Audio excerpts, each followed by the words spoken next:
Je veux parler avec le Rwanda, pas négocier. Vous avez raison. Parler avec le Rwanda pour demander à M. Kagame, criminel de son État, qu'est-ce qu'il a à voir contre mon peuple. Tshisekedi a réussi à manipuler des dirigeants des pays, maintenant regions, and almost bringing il a engendré des malentendus au sein de la région et entre les régions, parce qu'il a joué à Sadat contre la communauté d'Afrique de l'Est.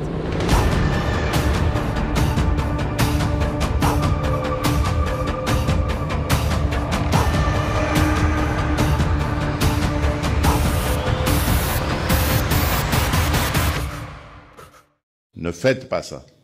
Ne haïssez pas les étrangers. Et d'ailleurs, à propos du Rwanda, ça ne sert à rien de regarder le Rwandais comme un ennemi. Non. C'est le régime rwandais avec Paul Kagame à sa tête qui est l'ennemi de la République démocratique du Congo. Les Rwandais et les Rwandaises sont nos frères et sœurs. Et d'ailleurs, ils ont besoin de notre aide parce qu'ils sont muselés. Ils ont besoin de notre aide pour se libérer. Ça n'a rien à voir avec ce que leurs dirigeants sont en train de leur imposer. Donc, ne les regardez pas comme des ennemis, mais comme des frères qui ont besoin de notre solidarité pour nous débarrasser et débarrasser l'Afrique de ce genre de dirigeants rétrogrades qui ramènent les méthodes des années 60 et des années 70. Alors qu'en Afrique, on avait décidé de mettre fin au bruit des armes. Si vous vous rappelez, ceux qui suivent un peu, c'était 2020, il fallait taire les armes en Afrique pour que l'Afrique passe à autre chose, comprenne qu'elle est la dernière de la classe dans le monde parce que, justement, à cause des guerres et des divisions. Nous nous étions entendus comme ça. Malheureusement, ce n'est pas arrivé, on a dû encore prolonger, mais c'est à cause, justement, des dirigeants tels que Paul Kagame. Et il s'enorgueillit d'être un faiseur de guerre, un spécialiste dans la guerre. Il en est fier. Moi, à sa place, je me cacherais. J'aurais honte d'assumer le fait qu'on sème la mort et la désolation. C'est honteux. Et je dirais même diabolique. Nous n'allons pas manger de ce pain.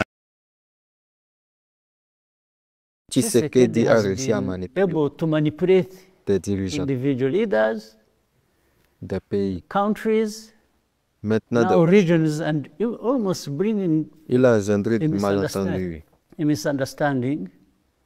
au sein de la région et entre les régions, parce qu'il a joué à Sadat contre la communauté d'Afrique de l'Est. Pourquoi ne trouvons-nous pas un moyen d'en discuter simplement et de ne pas permettre à Tshisekedi de dicter les termes de ce qui doit se passer parce qu'il a tort? Nous savons qu'il a tort.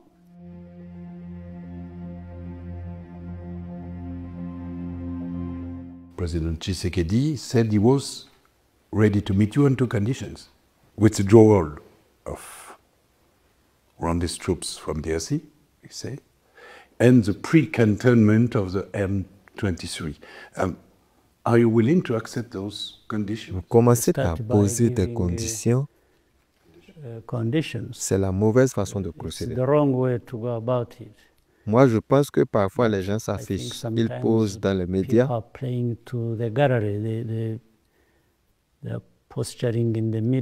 Si nous parlons de préconditions, cela suppose que nous pourrions également formuler les nôtres. Je ne rencontrerai pas le président Tshisekedi tant qu'il ne reviendrait pas sur cette déclaration à propos d'une attaque du Rwanda et de la nécessité d'un changement de régime. Comme il en a publiquement parlé, Je dirais aussi que, à moins que le FDLR ne se retire du Congo, je ne veux pas parler au président Tshisekedi. Et ainsi de suite, et ainsi de suite, et ainsi de suite. Donc cela ne sert pas le but d'instaurer la paix. Do you recognize the presence of Rwandan troops in Eastern Congo? Pourquoi le Rwanda serait-il impliqué s'il l'était? Je demande. Ceux qui accusent le Rwanda d'être impliqué en RDC ou les forces rwandaises d'être impliquées en RDC, je demande aux mêmes personnes. Pourquoi pensez-vous que le Rwanda serait impliqué en RDC? Serait-ce pour s'amuser? Est-ce amusant de mettre nos forces sur le terrain et dans cette situation? Je dis cela pour qu'ils n'échappent pas à la responsabilité qu'ils ont. Pourquoi les forces rwandaises seraient-elles en RDC? Si elles y étaient,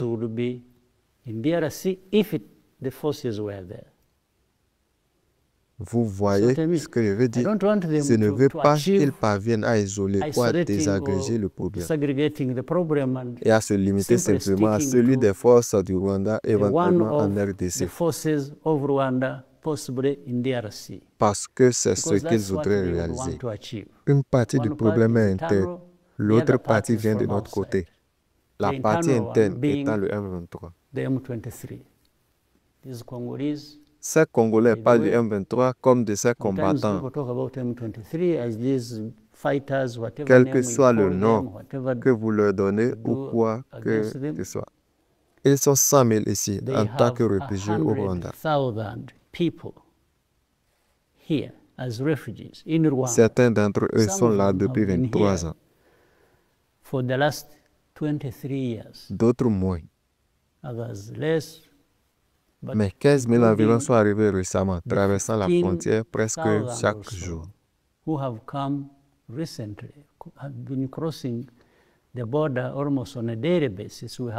avons des centaines de familles qui arrivent chaque jour, ciblées et déracinées de l'Est de la RDC.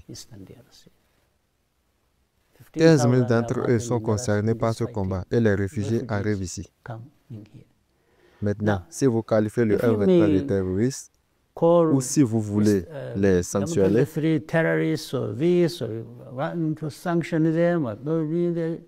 vous sanctionnez 100 000 personnes qui sont ici en tant que réfugiés. Pour moi, cela ne résout pas du tout le problème. Now, the M23 is on the gates of Goma.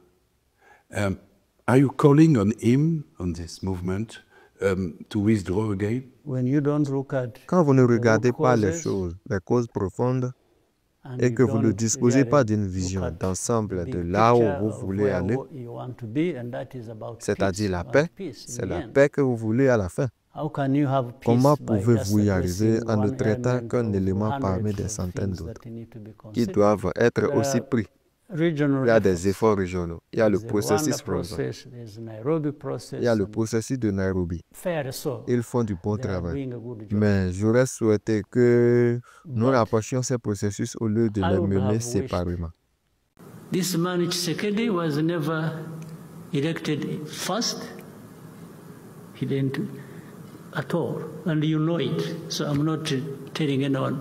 Only that you don't talk about it publicly, I'm talking about it publicly. That's the only difference. You know it. The second time, nothing happened, and you know it. So, what values are you telling us that you beat up some people for, and then others you don't know what to do? So you think I realize that and really respect you for it, or even listen to what you tell me that doesn't add up to anything?